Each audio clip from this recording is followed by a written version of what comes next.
Frankie Lee and Judas Priest, they were the best of friends. Frankie Lee needed money one day, and Judas quickly pulled out a roll of tens, placed them on a footstool just above the plotted plain. "Take your pick, Frankie boy. My loss will be your gain." Frankie Lee, he sat down, his fingers on his chin. With the cold eyes of Judas on him, his head began to spin. "Could you please not stare at me like that?" he said. "It's just my foolish pride. Sometimes a man must be alone, and this is no place to hide." Well, Judas, he just winked and said, "All right, I'll leave you here. You better hurry up and choose which of those bills you want before they all disappear." "Gonna start my picking now.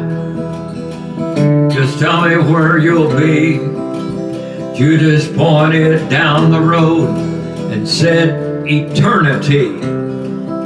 "Eternity," said Frankie Lee, with a voice as cold as ice.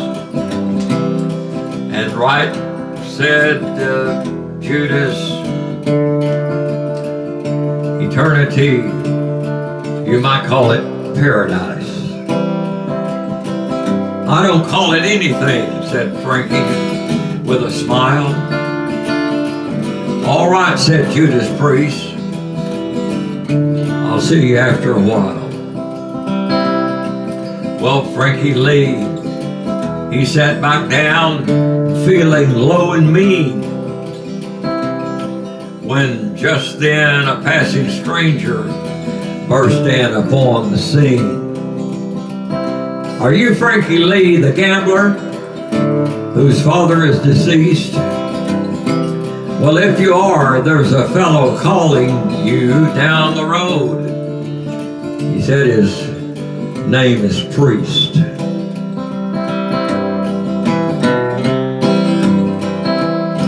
"Well, he's just my friend," said Frankie Lee in fright. "I do recall very well, in fact, he just left my sight." "Yes, he's the one," said the stranger, as quiet as a mouse. "My message is he's down the road, stranded in a house."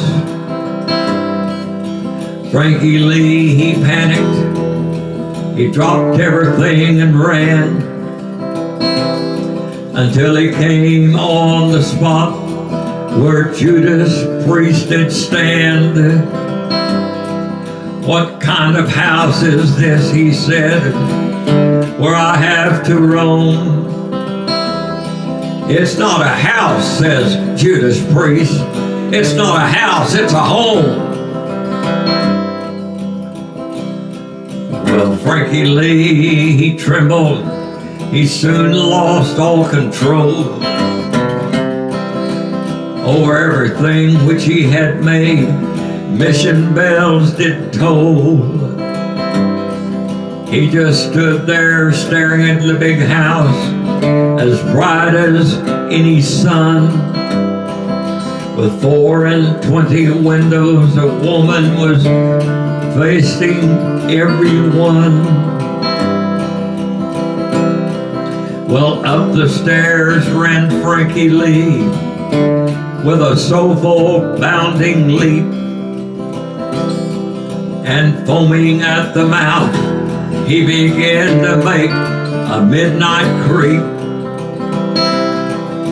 16 nights and days he raved. On the 17th he burst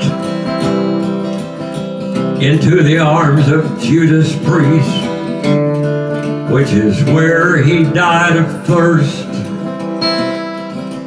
No one tried saying a thing when they carried him out in jest, except of course a little neighbor boy who carried him to rest.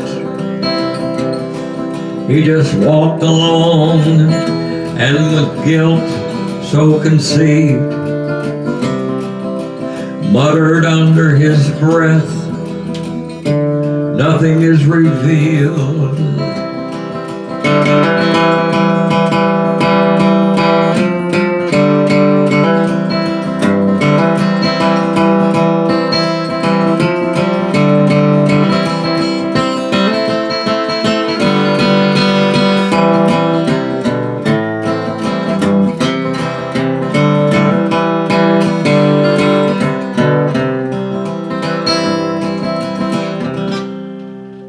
Well, the moral of the story and the moral of the song is simply that one should never be where one does not belong. You see your neighbor carrying some load, help him with that load. Don't be mistaking paradise for the home across the road.